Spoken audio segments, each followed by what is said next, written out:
في فرق بين المعادلة الموزونة والمعادلة المظبوطة. المعادلة المظبوطة أنا منها بروح أوزن المعادلة، يبقى في فرق بين المعادلة المظبوطة والمعادلة الموزونة. تعالى نعرف مع بعض. أنشط من الهيدروجين فهنطرده بره ويحل محله وخلاص، يبقى يطلع معايا متر مين؟ AlCl3. ليه كده يا مستر؟ ما انا لما باجي اكتب مركب بكتب واحده وواحده واسعى على التكافؤ. الكلور تكافؤ واحد فهنبدله هنا مش بيتكتب. الالومنيوم تكافؤ ثلاثي فهبدل التكافؤات، فالتلاته تيجي هنا والواحد يجي هنا، بس الواحد مش بيتكتب.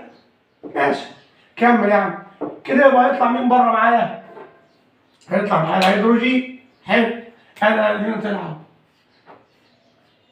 بس هيدروجين على هيئه جزيء لانه من عيله توتو، يعني الحاجات اللي اخرها تو، اللي هو الهيدروجين والاكسجين والبروم واليود والفلور والكلور والنيتروجين، دول لازم يتكتبوا على هيئه ايه؟ جزيء، يعني فيهم اتنين من تحت كده لازم. دي بقى اللي انا عملته ده اسمه معادله مظبوطه. انا لو ما عملتش المعادله كده انا مش هقدر اروح اوزن. طب تخيل معايا انا طلعت الهيدروجين ده من غير اتنين كده، والله العظيم هوزن هتعب جدا قبل ما اوزن، جدا كمان. فانت لازم تبقى عارف الفرق بين المعادله المظبوطه والمعادله الموزونه. المعادله المظبوطه انا من خلالها بروح اوزن، وطالما هي مظبوطه يبقى هتساعدني في الوزن، لكن انا اصلا مش ظابطها، يعني مش كاتب تكافؤات صح، يبقى صدقني هتعب جدا في وزن المعادله. طب يلا نوزنها. هتبص هنا الالومنيوم داخل واحده طالع واحده مظبوط، HCH داخل واحده طالع اتنين، فانا عايز اوزن فهضرب هنا في اتنين. السي اللي باجي داخل اتنين طالع تلاته، مش هينفع. اول ما تلاقي الحاجه داخله باتنين وطالعه بتلاته او داخله بتلاته وطالعه باتنين، اللي داخل اتنين اضربه في تلاته واللي طالع بتلاته اضربه في اتنين، لان في كده الحالتين 2 في 3 و3 في 2 هتخلي لك هناك 6. تمام؟ طيب ادي الاثنين اتش طالعين 2 اتظبط. تعال بقى بص على الكلور كده 2 لكن طالع 3، فهنعمل زي ما بقول لك، هو طالع 3 يبقى هضربه في 2 عشان اخليه 6 اهو.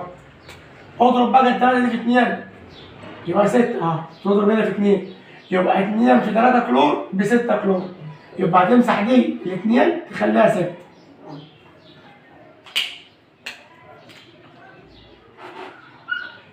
طب كده بيجي معاك كام؟ اتش 6 لكن طالع معاك كام؟ 2.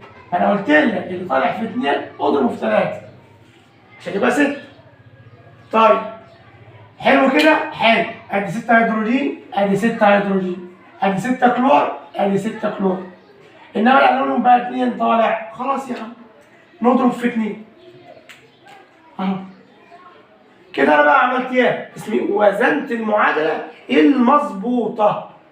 لكن تخيل زي ما بقول لك لو انت مش كاتب الاثنين دي هنا والله كنت هتتعب جدا، او لو انت سايب الثلاثه دي مش كاتبها اللي هي بتاعت التكافؤات هتتعب جدا. فالكلام للجميع اولى ثانيه ثالثه، الكلام ده احنا بنشرحه لثالثه اعدادي، واولى اعدادي عليها التكافؤات والصيغه. فبالله عليك انت غلط تبقى في اولى سنه او ثانيه سنه او ثالثه ثانوي مش عارف تكافؤات العناصر، مشكله كبيره. وطبعا في ثالثه وفي ثانيه بتاخد مجال التكافؤات دي اعداد التاكسد، تمام؟ لكن هم في النهايه نفس الاسم، وهتعرف ساعتها في ثانيه ثانوي لو انت مثلا طالب في اولى ثانوي او انت اعداد هتعرف دي احنا بنسميها التاكسد. فبالله عليك فرق بين المعادله المظبوطه والمعادله الموزونه. انا لو مش ظابط المعادله هتعب جدا في وزن المعادله، فانا لازم اكتبها مظبوطه عشان اوزنها. طب اكتبها ازاي مظبوطه؟ يبقى لازم ابقى عارف التكافؤات، ولما اكتب عنصر مع عنصر او فلز مع فلز اكيد هيطلع لي مركب، فالمركب اللي طالع ده لازم اكتبه صح. طب اكتبه ازاي؟ لازم اسال هو عن تكافؤ كل عنصر فيه. تمام كده؟ بس